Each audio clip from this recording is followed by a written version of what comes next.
मोरा सैया बुलावे आधी रात, और वो नदी पार करके हमें जाना है। वो पीड़ा है, वो नाविक से कैसे निवेदन कर रही है। मोरा सैया, मोरा सैया बुलाए आधी रात, आधी रात।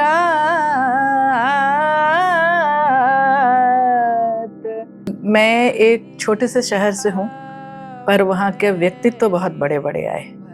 हम जिस भिखारी ठाकुर को जानते हैं, उस भिखारी ठाकुर के जिला से मैं हूँ, जिसको सारण जिला भी कहा जाता है और छपरा जिला भी कहा जाता है। कि बनारस नाम ही ऐसे जो रस से बना हुआ है और कलाओं की उर्वरा भूमि है वो। जमुनिया की डार में तोड़ लाई राजा, जमुनिया की डार में तोड़ लाई राजा। ये जो दूसरा हमने कहा ना, ये थोड़ा सा ग्रामर से जुड़ गया।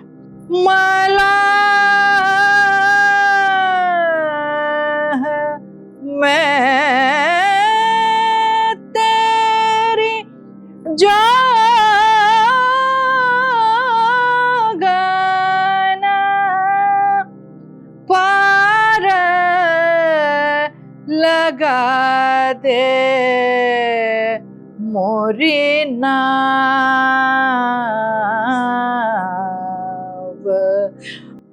बड़े बड़ाई ना करे, बड़े न बोले बोल, रहीमन हीरा कब कहे, लाख टका मोर मोल। आज इस चैनल पे मेरा पहला इंटरव्यू है और ये इंटरव्यू उनका हो रहा है जिनके सामने न बोलने की हिम्मत हो पाती है, न खड़े रहने की कभी हिम्मत हो पाती थी। लेकिन ये मेरा सौभाग्य है कि आज हमारे बीच इस चैनल पे आप सबों के बीच उपस्थित हैं डॉक्टर लावण्या कीर्ति सिंह काव्या मैम। स्वागत है मैम आपका। नमस्कार। जो लोग नहीं जानते हैं उनके लिए खास जानकारी कि हमारे शहर में एक ऐसी नेत्री हैं जो चुपचाप अपने एकांत में अपनी साधना में लगी हुई हैं और ललित नारायण मिथिला विश्वविद्यालय में संगीत एवं नाटक प्रभाग की एचओडी है, हेड ऑफ द डिपार्टमेंट है और हम सभी वहीं के छात्र हैं। और हमारे जैसे हजारों छात्रों को पढ़ाकर, संगीत की शिक्षा देकर वहां से इन्होंने पूरे देश भर में छोड़ रखा है। और हम सब लोग आज जो भी कर रहे हैं उसके पीछे एक बड़ा नाम लावण्या कीर्ति सिंह काव्य जी का है और उनके सानिध्य में रहकर, उनसे शिक्षा पाकर हम सब आज कुछ कर पा रहे हैं। तो मैम सबसे पहले जी नर्वस हूं क्योंकि आपके सामने नहीं, आप एकदम आराम से बात कर रहे हैं।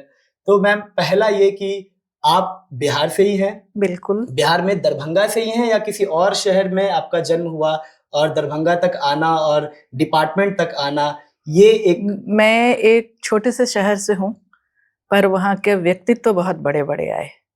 हम जिस भिखारी ठाकुर को जानते हैं, उस भिखारी ठाकुर के जिला से मैं हूँ, जिसको सारण जिला भी कहा जाता है और छपरा जिला भी कहा जाता है।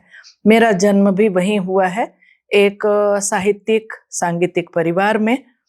मैं अपने 4 भाई बहनों में सबसे बड़ी हूँ और मेरे 3 छोटे भाई हैं। हम सभी संगीत में भी साथ साथ हैं। मेरे पिताजी अधिवक्ता रहे, माताजी संगीत की विदुषी रही हैं, साहित्यकार, और उनसे ही मैंने साहित्य के क्षेत्र में उनसे सीखा जो कुछ भी लिखना, बोलना, पढ़ना हुआ। और संगीत भी उन्हीं से आरंभ किया मैंने। श्रीमती श्यामा सिंह उनका नाम और पिताजी का नाम श्री चंद्र किशोर सिंह, जो पेशे से अधिवक्ता थे, परंतु संगीत के क्षेत्र में उन्हें भी बहुत बड़े बड़े संगीतज्ञों का साहचर्य प्राप्त हुआ, जिसमें आचार्य बृहस्पति जी का नाम सबसे ऊपर है। और हम लोग इस क्षेत्र में आगे बढ़े। तो आप छपरा से दरभंगा कैसे आई मैम, और ये जो पूरी यात्रा रही आपकी संगीत की, थोड़ा हाँ, चूंकि साहित्य, संगीत में, शिक्षा में सबकी रुचि रही। मेरे दादाजी को भी बहुत रुचि रहा इसमें। और मेरे घर पे भिखारी ठाकुर, मेरे गांव में, मेरा गांव हथुआ स्टेट के पास, कई लेक स्टेट है, वहाँ है नबीहता, वहाँ भिखारी ठाकुर जी जाते रहे हैं और उनका नाटक भी वहाँ खूब हुआ है। तो हमारे संस्कार में कला के प्रति रुचि रही है हमारे परिवार में। माता जी को हिंदी साहित्य में रुचि रही, साथ साथ वो भी संगीत की एक सामान्य साधिका रही, उनसे ही हमने सीखना शुरू किया। पिताजी चूंकि देश भर में घूमकर उन्होंने अध्ययन किया और संगीत में उनकी भी रुचि रही, तो हम लोगों को भी संगीत में उन्होंने शिक्षा के दूसरे विषयों के साथ साथ संगीत में आगे बढ़ाया। आरंभ में हमने विज्ञान की शिक्षा ली, परंतु हमारी रुचि उसमें नहीं बनी और फिर संगीत में हम एकदम से आगे बढ़े। मैथमेटिक्स भी हमारा विषय था और सर्वोत्तम अंक उसमें भी आते थे। संस्कृत हमारा विषय था जिसमें हमें डिस्टिंक्शन हमेशा मिलता रहा। तो संस्कृत भाषा में संगीत के लिखे पुस्तकों को हमने खूब अध्ययन किया है। तो संगीत सीखना माताजी से शुरू हुआ। फिर स्थानीय छपरा में ही एक संगीत के बहुत अच्छे शिक्षक थे पंडित राजनाथ मिश्रा, उनसे भी कुछ दिन सीखा। फिर उसके बाद बिहार के पचगछिया घराना के पंडित आदित्यनाथ झा जी, उनसे हमने करीब 22-23 वर्षों तक लगातार सीखा। तो संगीत को आत्मसात करने का जो एक कहते हैं ना कि उसको साध लेना, वो उनकी देन है। उसके बाद मैं बनारस गई और फिर बनारस जाने के बाद एमए हमने प्रयाग संगीत समिति से संगीत प्रवीण की शिक्षा की और उसके बाद बनारस हमने पहली बार में जब पहला नेट जेआरएफ शुरू हुआ था तो मैं उसी बैच की स्टूडेंट हूँ 1991 की। तो जेआरएफ मिलने के बाद हमारा एडमिशन बनारस में हुआ। चूंकि बहुत ज़्यादा संभ्रांत हम नहीं थे, एक सामान्य मध्यम वर्गीय परिवार था। चूंकि जायदाद अपनी जगह पर होती है लेकिन साधन चलाने के लिए जो चाहिए उसमें उतना अधिक नहीं था कि हम लोग सब जगह घूम घूम के जाएं और कुछ कर पाएं। तो सामान्यतया जो स्थिति बनती थी उसमें जेआरएफ मिलना बहुत बड़ी बात थी और पहली बार में ही मेरा मिल गया। मैं वहाँ गई और प्रोफेसर प्रदीप कुमार दीक्षित जी के अंडर में हमने पीएचडी की उपाधि प्राप्त की वहाँ से। और वहाँ जब गई तो बनारस घराने के पंडित जालपा प्रसाद मिश्र और फिर उसके बाद जिसको आपा जी बोलते हैं पद्म विभूषण श्रीमती गिरिजा देवी जी से हमको सीखने का अवसर मिला। तो इस तरह से ये क्रम चलता रहा। शुरू से ही मन था कि बनारस घराने की चीज़ों को सीखूं, क्योंकि बनारस नाम ही ऐसे जो रस से बना हुआ है और कलाओं की उर्वरा भूमि है वो। तो वहाँ जाके सीखने का था, जो संपर्क आज तक बना हुआ है बनारस से। फिर वहाँ से पढ़ के आने के बाद जैसे ही हमने थीसिस सबमिट की, हमारा इस बिहार कॉलेज सर्विस कमीशन से हमारी नौकरी हो गई, जिसमें हमारा सिलेक्शन ललित नारायण मिथिला विश्वविद्यालय के लिए हुआ। और उस समय जो पैनल था उसमें भी मेरा नाम सर्वोपरि आने का सौभाग्य मुझे मिला। और फिर हमने अध्ययन छोड़ा नहीं। तब मैं फिल्म म्यूजिक से संबंधित लक्ष्मीकांत प्यारेलाल के ऊपर यहाँ ज्वाइन करने के बाद फिर उसी प्रोफेसर प्रदीप कुमार दीक्षित जी के अंडर में हमने डीलिट की उपाधि प्राप्त की, जिसके लिए मुझे बड़े बड़े संगीतज्ञों के पास जाने का अवसर मिला। लता जी से भी मिलने का अवसर प्राप्त हुआ। क्या बात है मैम। अच्छा मैम, एक बदमाशी वाला सवाल। जी बताएं। 2 सवाल एक साथ हैं। आपने बताया मैम कि 20-22 वर्षों की गहन साधना के बाद आपको ऐसा लगा कि मैं शायद संगीत समझ गई, एक अच्छी समझ बन गई आपकी। और दूसरी तरफ हम बच्चे जब आपके यहाँ पढ़ने आते हैं तो हमें खूब डांट फटकार लगती है। तो ये दोनों सवाल आप मैम समझ रही होंगी ऐसा, क्योंकि हमें डांट क्यों लगती है और ये 20-22 वर्षों की साधना क्यों आवश्यक है? आज का जनरेशन कहाँ चूक रहा है, किन चीजों में चूक रहा है? ये एक तो मैं थोड़ी सी आपकी बात को काटूंगी कि मैं संगीत को समझ नहीं गई। जी जी बिल्कुल। मेरी रुचि बन गई उसमें, मैं उसको जीने लगी। मैं तो आज भी नहीं समझी 22 वर्षों की साधना के बाद। जी, आज लगभग मुझे उसको करते हुए 56 साल हो गए। लेकिन मुझे लगता है कि मैं जितना मुझे करना चाहिए मैंने नहीं किया है। कर सकती थी, लेकिन कुछ दूसरे भी इसके पहलू हैं कि जो मुझे आजीविका देता है उसके साथ ईमानदारी से रह सकूं। और यही बात है कि आप जैसे परिश्रमी को भी डांट पड़ती है, और शिक्षक अगर कोई डांटता है, मुझे लगता है मैं अपने स्तर से कहूँ तो मुझे लगता है मैंने बहुत डांट खाई है। केवल गुरु से नहीं, घर में माता पिता सभी से। और मुझे लगता है कि वह सुनहरा अवसर था।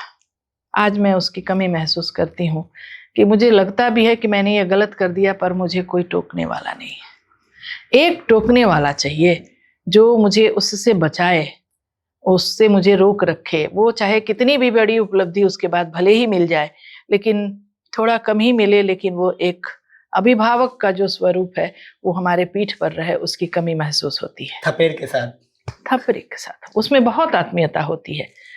और अगर मैं ही नहीं, अगर कोई भी जो किसी को पसंद करता होगा ना, कि उसको मैं बुरा नहीं देख सकती, उसको मैं सर्वोत्तम देखना चाहती हूँ, वो आपको डांटेगा। बिल्कुल, कोई और नहीं डांटेगा। ठीक तो है, जाने दो, भले गर्त में जा रहा है, वो सबसे बड़ा दुश्मन है आपका। वो खुद भी नहीं कर रहा है और वो नहीं चाहता कि उससे आगे कोई जाए। लेकिन एक जो सच्चे अर्थ में एक अभिभावक के रूप में एक गुरु होता है। मैं तो वहां नौकरी कर रही हूँ, मैं ना भी डांटूं तो काम चल जाएगा, मुझे सैलरी मिलेगी, मैं उतना समय दे पाती हूँ। आपको पढ़ा दिया, आपको नहीं समझ में आया, आपको कह दिया, आपको समझ में आए ना आए, उससे हमारा तात्पर्य नहीं भी हो सकता है, लेकिन एक शिक्षक का तात्पर्य होना ही चाहिए। आपको उस समय बुरा लगता है कि मुझे सबके बीच में डांट दिया, लेकिन वो सबके बीच में आपको अच्छा भी देखना चाहता है। शिक्षक की गोद में निर्माण और हर एक विद्यार्थी को शिक्षक नहीं डांटता है। जिसको वह समझता है कि इसके अंदर प्रतिभा है, इसके पास अवसर भी आ सकते हैं और ये पहुंच सकता है वहां तक, उसको निखार कर ले जाने के लिए वो एक मार्गदर्शक के रूप में आपको डांटता है, न कि आपको चोट पहुंचाने के लिए। दूसरी यह भी बात है कि जब तक चोट नहीं पहुंचेगी तब तक नहीं होता कुछ भी। कई ऐसे अवसर आते हैं, हमारे जीवन में भी आए हैं कि गुरुजी ने या घर में माँ पिताजी ने डांटा, आंसू भी निकल जाता था, लेकिन कभी यह नहीं लगा कि इन्होंने हमारा बिगाड़ने के लिए डांटा है। तो दोनों में, जो गुरु और शिष्य में, दोनों में ही वो भाव होना चाहिए कि एक मुझे अच्छा बनाने की कोशिश कर रहा है, मैं इसको अच्छा देने की कोशिश करूंगा या करूंगी, तो वो मिल जाती है, वो मंजिल मिल जाती है। और गुरु हमेशा चाहता है कि आप अगर एक मंजिल को प्राप्त करने जा रहे हैं, क्या ही अच्छा हो मंजिल थोड़ा और आगे बढ़ जाए। बिल्कुल मैम, यानी वही वो जो पत्थर छेनी हथौड़े की मार सह लेता है, वो मूर्ति के रूप में आता है। बिल्कुल, लेकिन केवल क्रोध वहां नहीं होता है, होना भी नहीं चाहिए। तो मैम वो साधना वाली बात क्या है? कहीं इस वजह से भी तो डांट पड़ती है कि आज के बच्चे साधक नहीं, वो कुछ और बनना चाह रहे हैं, उन्हें उपलब्धि चाहिए, लेकिन उसके पीछे बहुत कारण है ना कि जब हमारी जो पीढ़ी है, मैं अपनी बात कर रही, उस पीढ़ी ने बहुत कुछ देखा है, अच्छा आते हुए भी देखा है, अच्छा जाते हुए भी देखा है, तो उसकी पीड़ा बहुत असहनीय है। किस तरह अच्छा आएगा इसके लिए वो हमेशा प्रयत्न करता रहा, और अच्छा हाथ से निकल रहा है और कुछ नहीं कर पा रहा है, यह दयनीय स्थिति भी उसके साथ जुड़ी हुई है। कई कारण है, क्योंकि हमने इतना कुछ प्राप्त कर लिया है कि पेशेंस नहीं है कि घर जाकर बेस फोन पे बात करेंगे। बेस फोन ही हटा दिया, अभी चाहिए। ये अभी तुरंत चाहने की ललक ने ना सब कुछ छोटा कर दिया। हम तुरंत मिल जाए उसमें भरोसा करते हैं, इलास्टिसिटी हो उसकी ओर नहीं जा रहे हैं कि जो मिल रहा है वो ज्यादा दिन तक चले। इस सोच से हम बहुत आगे बढ़ गए हैं, हमें अभी मिल जाए, अभी क्या कर लेते हैं, बाद वाला बाद में देखेंगे। तो एक स्थिर भाव होना, या जो हमें मिला है उसको सजा कर हम रखे रहें, इसको और अच्छा करेंगे, इन चीजों से कहीं ना कहीं पूरा समाज वंचित हो रहा है। मैं ये नहीं कह रही केवल युवा पीढ़ी वंचित हो रही है, पूरा समाज वंचित हो रहा है, क्योंकि युवाओं के साथ ही वो बूढ़े भी चल रहे हैं, युवाओं के बाद वाली पीढ़ी भी वैसे ही चल रही है। तो वो झटपट की स्थिति में ऐसा हो रहा है। अभी की स्थिति में भी अगर किसी में स्थिरता है, वो काम कर रहा है जैसा कि आप लोग कर रहे हैं, तो वो निश्चित आगे जाएगा। उसमें 2 मिनट में मैगी, 10 मिनट में पिज्जा, 30 सेकंड में पूरी स्टोरी रील में आ रही है, काम जल्दी हो जाता है, परिणाम खराब होता है। परिणाम खराब हो रहा है। तो मैम, ठुमरी या ठुमकड़ी से आपका परिचय कैसे हुआ? और अगर मैम इस भागती दौड़ती दुनिया में 2-4, ये ठुमरी एक कहूँ कि इसके ऐतिहासिक कहानी है। हम जब संगीत पढ़ते हैं या आप जब नाट्य शास्त्र पढ़ते हैं तो उसमें का संगीत पूरा व्याकरण से भरा हुआ है। हम कर लेते हैं मंच पर कुछ भी नहीं जानते हुए भी कर लेते हैं और अच्छा भी लगता है, क्योंकि हमारा जीवन उससे जुड़ा हुआ है। हम संगीत के साथ ही सब कुछ करते हैं। टिक टिक हमारे बदन में भी है, हमारे घर में भी है। वो टिक टिक हमें कहता है कि आगे बढ़ते चलना है, तो हम कर तो लेते हैं। लेकिन ऐसे ही इतिहास भी बनता है। जैसे जैसे संगीत आगे बढ़ा, वो जो ग्रामर बना लोक से ही बना। कोई भी अगर कोई चीज शास्त्र बनता है ना, पहले शास्त्र नहीं बनता, हम करते जाते हैं। खाना बनाते हैं, दाल में नमक डालेंगे, हल्दी डालेंगे, पहले शास्त्र नहीं लिखा होगा, बना के परखा होगा, उसको चख के खाया होगा, फिर बना होगा कि दाल में नमक डालना जरूरी है। किसी को कम चाहिए, किसी को ज्यादा चाहिए। वैसे ये लोकपरक चीजें हैं। तो लोक में अगर कुछ भी हम करते हैं, अगर जमुनिया की डार में तोड़ लाई राजा, बहुत अजीब तरह का गीत है ये। कोई अनुमान लगा सकता है ये कैसा है, लेकिन लोक गीत है। वो गाते गाते अलग अलग क्षेत्र के लोगों में अलग अलग तरह से गाया जाने लगा। जमुनिया की डार में तोड़ लाई राजा, जमुनिया की डार में तोड़ लाई राजा। ये जो दूसरा हमने कहा ना, ये थोड़ा सा ग्रामर से जुड़ गया। जिसको ज्ञान है ये संगीत ऐसे हो सकता है, इसको 2 मिनट में खत्म हो जाएगा, 4-5 लाइनें हम गाएंगे तो। लेकिन इसको महफिल में इस लोक को मंच तक ले जाने का कार्य जिन्होंने किया वो शास्त्रीय संगीतज्ञ थे। उसमें शास्त्र ढूंढा कि ये इस तरह का स्वर इसमें लग रहा है। अगर कुछ दूसरा चीज गा रहे हैं कि चलो गुइया आज खेले होरी रे कन्हैया घर, अपने अपने मंदिर सोनिक सी, कोई सावर कोई गोरी, एक से एक नयन मदमाती, सबय बयस की थोड़ी गुइया, चलो चलो चलो गुइया आज खेले होरी रे कन्हैया घर। ये गांव में गाते फिरते थे, फुदक फुदक के गाने वाले सब गीत हैं। लेकिन जब हमारा समाज परिष्कृत हो रहा है, लगा कि ये ऐसे गा रहे हैं, राह चलते इसका व्याकरण बनना शुरू हुआ कि जमुनिया की डार में तोड़ लाई, फिर चलो गुइया, क्या इसमें एक जैसा है और क्या इसको अलग कर दे रहा है, वो कौन सी चीज है, उसमें ध्यान दिया जाने लगा। अरे इस पे तो दूसरा कुछ हम बना रहे हैं, गिल्ली डंडा खेलने का गीत बना सकते हैं, कुछ किसी को युद्ध में हराने की का गीत बना सकते हैं, क्यों नहीं कर सकते? नहीं कर सकते, क्योंकि उसमें जो कोमल भावनाएं हैं हम गिल्ली डंडा और युद्ध में नहीं डाल सकते हैं।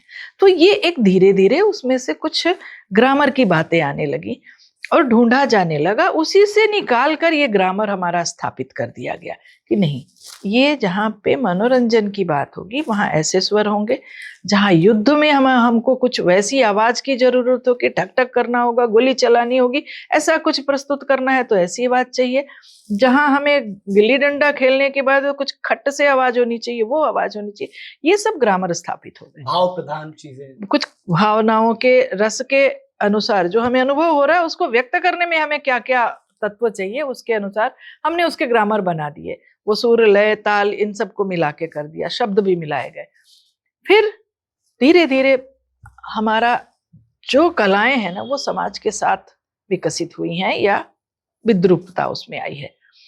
हम वैदिक काल में जी रहे थे, फिर हमारे देश के ऊपर कई आक्रमण हुए, तो जिस तरह का आक्रमण हुआ ना वैसा ही प्रभाव इन कलाओं पर भी पड़ा। आप नाटक विधा से भी जुड़ी कुछ चीजों को अगर पढ़ेंगे तो देखेंगे कि ये तो ऐसे लिखा जा रहा था, ये ऐसा क्यों कर दिया गया। तो किस तरह का अंतर आया, कालिदास का नाटक है कैसा होगा, भास का है कैसा होगा, शूद्र का होगा कैसा होगा, माथुर साहब का है कैसा है, भिखारी ठाकुर का कैसा आ गया, विद्यापति ने क्या किया, तो कैसे ये आ गए, किस क्षेत्र में कैसा गया। आप देखिए श्रृंगार भरा परा मिलेगा कहीं, कहीं कहीं बिल्कुल स्वच्छता है, एकदम सुसंस्कारित पायस चीजें मिलेंगी, लगा बिना नहाए भी हम पवित्र हैं। तो वैसी वो सभी पूरे राजनीतिक, भौगोलिक, ऐतिहासिक चीजों को, समाज में जो कुछ भी विघटित हुआ उसके अनुसार चला, परिस्थितियों के अनुसार, परिस्थितियों के छायावादी होना अनुसार। पड़ा। और हाँ, फिर मुगल आए, मुगलों ने कुछ चीजें अच्छी नहीं की तो कुछ चीजें बहुत अच्छी कर दी। कलाओं में जो हम सौंदर्य ढूंढते हैं ना, ये उनकी देन है। खड़ी खड़ी चीजें थी हमारे पास, लेकिन उसको सजा देने का काम, क्योंकि उनके पास श्रृंगार बहुत था, वो श्रृंगार को संभाल के रखने का काम किया उन लोगों ने। आप वैसे भी भौतिक रूप में देखेंगे तो आप पाइएगा कि किस तरह से उन्होंने किया। तो ये उस काल की देन है ठुमरी, कि उन्होंने, अब कुछ गा रहे हैं ऐसा, कोई बंदिश गा रहे हैं, पनघट मुरलिया बाजे सखी रे पन, ये ख्याल है, ठीक है, प्योर शास्त्रीय संगीत है। लेकिन अब इसको बदलना है, इसको सुंदर सजाना है, तो इन चीजों को कैसे मोड़ देंगे। यहाँ भी तो वही बात है, पनघट मुरलिया बाजे सखीरी, अरे पनघट पे कृष्ण भगवान की मुरली बज रही है, अरे सखी क्या बात है। तो मुदित युवती गण ठारे निकेतन, वो जो बांसुरी की आवाज है ना, अपने घरों के दरवाजे पर युवतियां खड़ी हो गई हैं, पुलकित नयना, उस तरह से अचंभित है वो। तो ये सारी चीजें, भाव अध्यात्म का है भी और श्रृंगार से सजाया भी जा रहा है। उसकी दूसरी तरफ एक लाइन खींचनी शुरू हो गई कि ठारे रहो बाके श्याम गगरिया, मैं घर धरियाऊं, गगरी में धरे आऊं, चुनरी पहिरे आऊं। ये इतना श्रृंगार भर गया कि वो श्याम है, श्री कृष्ण है, या किसी नायिका का नायक है, उसको वह नायिका या राधा भी हो सकती हैं, गोपी भी हो सकती हैं, कोई दूसरी नायिका भी हो सकती है। वो कह रही है तुम यहाँ खड़े रहो, मैं घगरी धर के आ रही हूँ, और उसके धैर्य की परीक्षा कर रही है। मैं केवल घगरी धर के नहीं आ रही हूँ, मैं चुनरी भी पहनूंगी, श्रृंगार भी करूंगी, और तब तक तुम खड़े रहोगे। और इस बात को सुंदर स्वरों से सजाना, अलग अलग ढंग से इसी बात को कहना। जैसे हम कहते हैं ना किसी को घर में, कुंदन एक गिलास पानी दे दो, मैंने आपसे कहा एक साधारण ढंग से, कुंदन मैंने पानी मांगा था, तुमने कह दिया कि हाँ मैं ला रहा हूं। अरे कुंदन पानी तो मांगा था, अभी तक दिया नहीं। अब ये अभी तक दिया नहीं का जो भाव है ना, कहना नहीं है, लेकिन वो हमारी बातों में, हमारे संगीत में वो दिखना चाहिए। यही ठुमरी है, यहां तक आया ये। फिर उसके बाद आज तक ठुमरियां चल रही हैं, गाई जाती हैं, हालांकि कम प्रचार में है, लेकिन खूब गाए जाते हैं। खूब कलाकार भी हो रहे हैं, अपने अपने स्तर से गा बजा रहे हैं, संगीत का विकास भी हो रहा है। लेकिन एक जो उसमें समय देने के बाद जो संगीत तैयार होता है, बिना समय वाले संगीत, उससे उसको ढकना चाह रहा है, वो हो नहीं सकता। बिल्कुल नहीं हो सकता, कभी नहीं हो सकता। बिल्कुल मैम, आपको सुनना बिल्कुल वैसा है कि बस सुनते चले जाएं और आप गाती चली जाएं और आप बताती चली जाएं। Thank you. लंबे अरसे की साधना के बाद इंसान किसी चीज को समझता है, किसी चीज को गढ़ता है, अपने बाद की पीढ़ी को देता है। और आपकी जो पूरी यात्रा है, आपका जो संगीत है और संगीत को लेकर आपकी जो पूरी समझ है, और आपकी साधना के साथ साथ आपने जो दिया है समाज को, इन चीजों का ख्याल किनको है? समाज को है या सिस्टम को है? इस पे आपकी राय जरूर जानना चाहेंगे मैम, क्योंकि आजकल अवार्ड्स भी मिलते हैं आवेदन करने पे। तो कलाकारों के सम्मान और इस पूरी साधना को लेकर के किस तरह का परिवेश है और किस तरह का परिवेश होना चाहिए? मैं बहुत आशा में जीती हूँ। परिणाम आप हैं, उदाहरण दे रहे हैं आप खुद कि कैसे आप आशान्वित नहीं हैं, मैं क्यों निराश हो जाऊं। जी, हमारा एक लाख के बराबर है, एक कुंदन 100 कुंदन के बराबर है।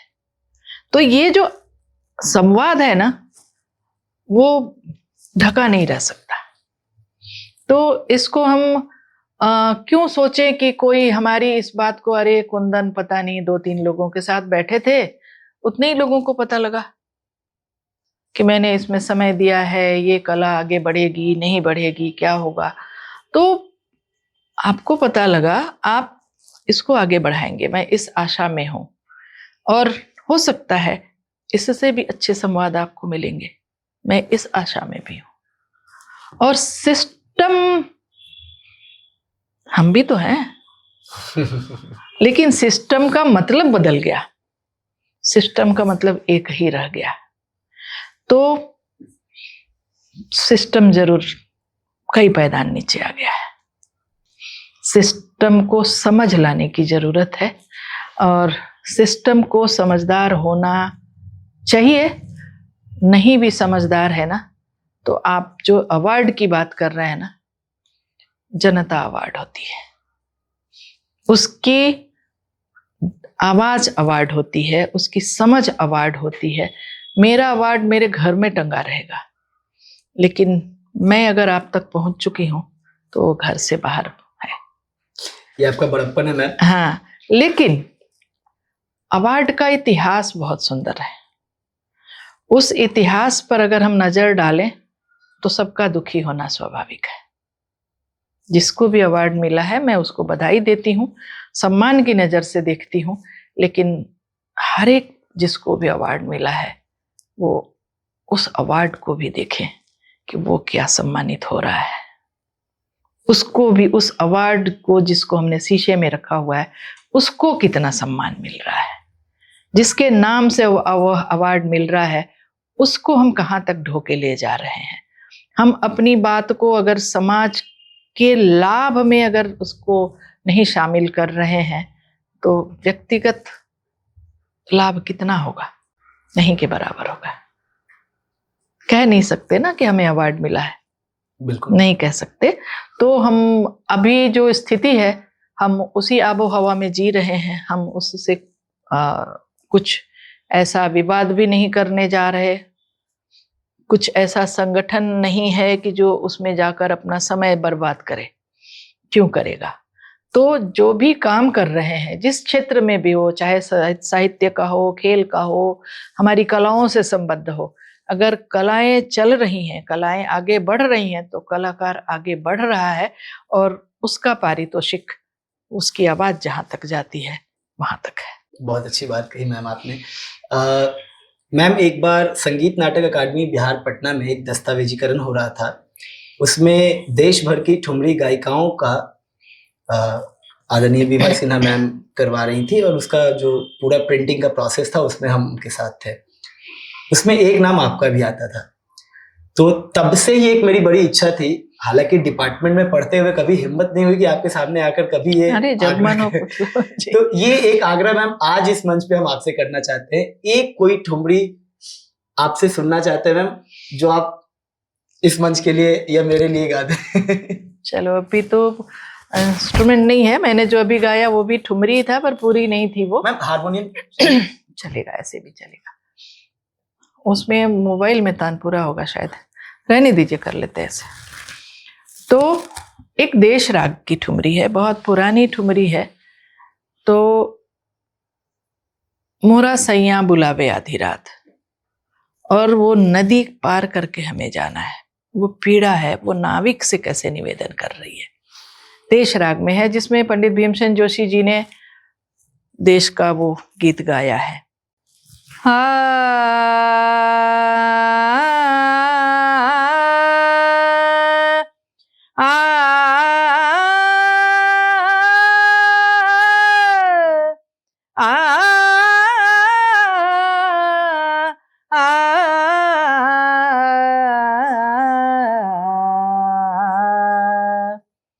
मोरा सैया, मोरा सैया बुलाए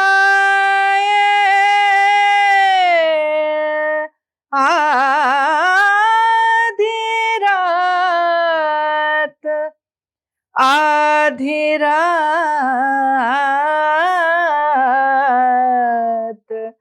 नदिया बैरी भई, नदिया बैरी भई,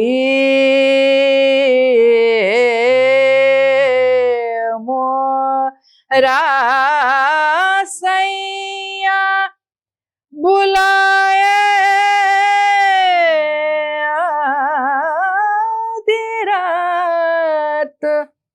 आधी रात, नदिया बैरी भई।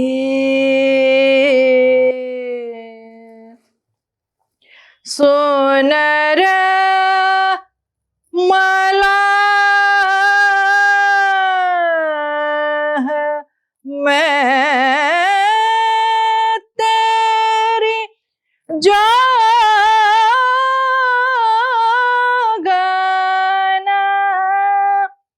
पार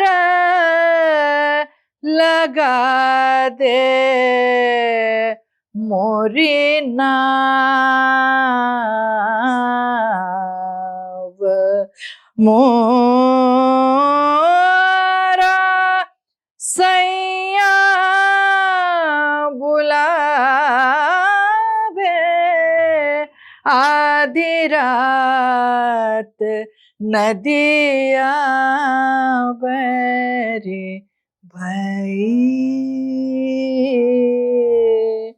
नदिया बैरी भई, नदिया बैरी भई। तो जो लोग भी सुन रहे हैं, मैं दावे के साथ ये कह रहा हूं कि मैं कितना सौभाग्यशाली हूं कि साक्षात मैम के सामने बैठ के ये सुनने को मुझे मिल रहा है। आप सब लोग भी सुन रहे हैं। बहुत आवश्यक है इन चीजों को सहेजना, इन चीजों की कदर करना और इन चीजों को बचाए रखना, आने वाली पीढ़ी तक पहुंचाना। ये विचारणीय विषय है कि आज हम जिस भागती दौड़ती दुनिया के हिस्सा हैं, इस भागती दौड़ती दुनिया में ठहरना कितना आवश्यक है। आपने कभी लाइव ठुमरी सुना है? अगर नहीं सुना है तो एक बार कोशिश कीजिए। कभी बैठिए महफिल में, कभी बैठिए संगीत की महफिल में, कभी सुनिए, खुद को रोक लीजिए। इस आग्रह के साथ मैम बहुत बहुत धन्यवाद।